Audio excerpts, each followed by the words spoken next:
உங்கள் லவர் உங்ககிட்ட இருந்து ஏதாவது மறைச்சா கோவம் வரும்ல? ஆனால் இந்த கதையில் ஒரு பொண்ணுகிட்ட இருந்து அவரோட பாய் ஃப்ரெண்டோட விஷயத்தை மறைக்கிறாரு. இந்த விஷயம் அந்த பொண்ணுக்கு தெரிய வரும்போது அந்த பொண்ணுக்கு கோவம் வரல, பயம்தான் வந்திருக்கு.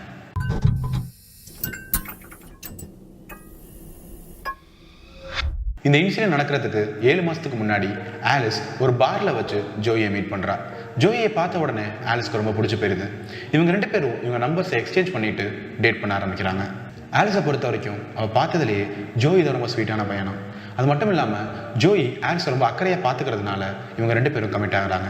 எல்லாரும் பர்ஃபெக்டாக இருக்க மாட்டாங்க அப்படின்னு சொல்கிற ஆலிஸ் ஜோய் சில சமயம் வியர்டாக நடந்துப்பான் அப்படின்னு சொல்கிறா. ஜோய் ஆலிஸோட வீட்டுக்கு அடிக்கடி வருவானா. ஆனால் ஆலிஸ்க்கு ஜோயோட வீடு எங்கே இருக்குன்னே தெரியாமல் இருந்திருக்கு. ஒரு நாள் இதை பற்றி அவள் ஜோய் கிட்ட கேட்கும்போது அதுக்கு ஜோய், நான் என் அப்பாவோட இருக்கேன், அவர் இப்போதைக்கு உன்னை மீட் பண்ணுறது கம்ஃபர்டபுளாக ஃபீல் பண்ண மாட்டார் அப்படின்னு சொல்கிறான். இந்த ஆன்சர் ஆலிஸ்க்கு கன்வின்சிங்காக இருந்ததுனால இதை பற்றி அவள் பேசாமல் வர்றா. ஜோய்க்கும் அவனோட அப்பாவுக்கும் ஆகவே ஆகாதான். ஒரு நாள் ஜோயோட அப்பா ஈபி பில் கட்டாததுனால கரண்ட் போயிடுது. இதனால ஜோய் அவங்க அப்பா மேலே கடுப்பாயிடுறான். இன்னொரு நாள் ஜோய் அவன் வீட்டுக்கு லேட்டாக வரான்.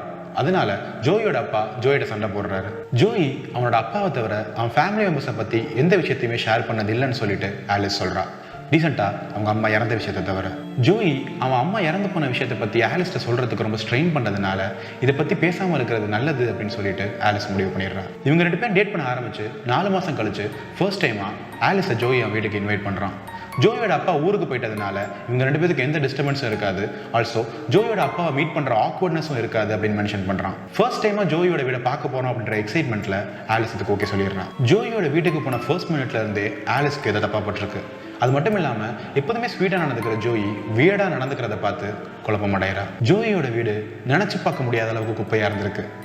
குடிச்சிட்டு போட்ட எம்டி பாட்டில்ஸ், கழுவாமல் கிடந்த பாத்திரங்க, அங்கங்கே தூக்கி போட்ட துணி, இதெல்லாம் நோட்டீஸ் பண்ணுறா. ஆனால் பசங்கன்னா இப்படி தான் இருப்பாங்க அப்படின்னு நினச்சிட்டு ஃப்ரீயாக விட்டுறா. இந்த குப்பைகள்னாலேயே அந்த வீடு முழுக்க ரொம்ப மோசமான ஸ்மெல் வந்திருக்கு. இந்த ஸ்மெல்லை போக்குறதுக்காக ஒரு ரூம்லையும் மெழுகுபத்தி கொளுத்தி வச்சுருந்ததையும் ஆலிஸ் நோட் பண்ணுறா. ஆலிஸ் ஜோய் அப்பாவோட ரூம் லாக் பண்ணியிருந்ததை நோட்டீஸ் பண்ணுறா. இதை பற்றி ஜோயிட்ட கேட்கும்போது அந்த ரூம் பக்கத்தில் கூட நீ போயிடாத அப்படின்னு சொல்லி ஆலிஸை ஜோய் வார்ன் பண்ணுறான். ஆலிஸ் ரெஸ்ட் ரூம் போகிறதுக்காக ஜோய் அப்பாவோட ரூமை கிராஸ் பண்ணும்போது ஒரு அழுகி போன ஸ்மெல் வந்திருக்கு. மேபி இந்த ஸ்மெல்லை ஆலிஸ் நோட் பண்ணிடக்கூடாது அப்படிங்கிறதுக்காக தான் ஜோய் இவள் இந்த பக்கம் வரக்கூடாது அப்படின்னு சொல்லியிருக்கான்னு நினச்சிக்கிறான். இந்த வீட்லேயே ஜோயோட ரூம் தான் ரொம்ப அழுக்காக இருந்திருக்கு. ஆலிஸ் ஜோயோட ரூமுக்கு போகும்போது அவன் பெட்டுக்கு கீழே நிறையா துணி இருக்கிறத நோட்டீஸ் பண்ணுறா. இந்த துணிக்குள்ளே என்ன இருக்குமோ அப்படின்னு யோசிச்சுக்கிட்டு ஜோய் கிட்ட இந்த ரூமை நான் க்ளீன் பண்ணட்டுமா அப்படின்னு கேட்குறா. அதுக்கு ஜோய், நீ அதெல்லாம் பண்ண வேணாம் அப்படின்னு சொன்னது மட்டும் இல்லாமல் ஆலிஸை அவள் வீட்டுக்கு போக சொல்லி ஃபோர்ஸ் பண்ணியிருக்கான். கொஞ்ச நாள் கழிச்சு ஆலிஸ் ஜோய் கிட்ட அன்னைக்கு நடந்ததுக்கு மன்னிப்பு கேட்குறா. அதுக்கு ஜோய், அதை பற்றி நான் பேச விரும்பல அப்படின்னு சொல்லிடுறான். ஜோய் வீட்டில் அன்னைக்கு நடந்துக்கிட்டது ரொம்ப வினோதமாக இருக்குது அப்படின்னு ஆலிஸ் நினைக்கிறா. கொஞ்ச நாளே ஜோய் நார்மல் ஆனதுனால இந்த விஷயத்தை அவன் மறந்துடுறா. ரொம்ப நாளாக அவனோட அப்பாவை பற்றி ஆலிஸ்ட்ட பேசாத ஜோய் திடீர்னு ஒரு நாள் எங்கள் அப்பா இன்னொரு ட்ரிப்புக்கு போயிருக்காரு, நீ என் வீட்டுக்கு வரியா அப்படின்னு சொல்லி ஆலிஸை இன்வைட் பண்ணுறான். ஆலிஸ் போன தடவை ஜோய் வீட்டுக்கு வந்தபோது அவன் வீடாக நடந்துக்கிட்டதுக்காக ஆலிஸ்ட்ட மன்னிப்பும் கேட்குறான். இந்த விஷயத்தை கொஞ்சம் கூட மறக்காத ஆலிஸ் அதெல்லாம் அப்பயே மறந்துட்டேன்னு சொல்லிட்டு ஜோயோட வீட்டுக்கு போகிறான். ஆலிஸ் ஜோயோட வீட்டுக்கு போன உடனே போன தடவையோட இந்த தடவை வீடு க்ளீனாக இருந்ததை நோட்டீஸ் பண்ணுறான். என்னதான் அந்த வீடு க்ளீனாக இருந்தாலும் அந்த கெட்ட ஸ்மெல் மட்டும் இன்னும் போகவே இல்லை. வழக்கம் போல ஜோய் அவனோட அப்பாவோட ரூம் பக்கம் ஆலிஸை போகக்கூடாது அப்படின்னு வார்ன் பண்ணுறான். ஜோய் ஆலிஸை ஓரக்கனால குறுகுறுன்னு பார்க்குறான். ஆலிஸ் அதுக்கு என்னன்னு கேட்கும்போது ஜோய் அதுக்கு நீ ரொம்ப அழகா இருக்குன்னு சொல்லி சிரிச்சு மொழிப்பிடுறான். இந்த ஒரு விஷயம் மட்டும் ஆலிஸ்க்கு உறுத்திக்கிட்டே இருக்கு. கொஞ்ச நேரம் கழிச்சு இவங்க 2 பேரும் தூங்கிடுறாங்க. அதுக்கப்புறம் ஆலிஸ் ரெஸ்ட் ரூம் போகிறதுக்காக பாத்ரூம் கதவை திறக்கிறதுக்கு பதிலாக ஜோய் பக்கத்திலேயே போகக்கூடாதுன்னு சொன்ன அவன் அப்பாவோட ரூம் கதவை திறந்துடுறா.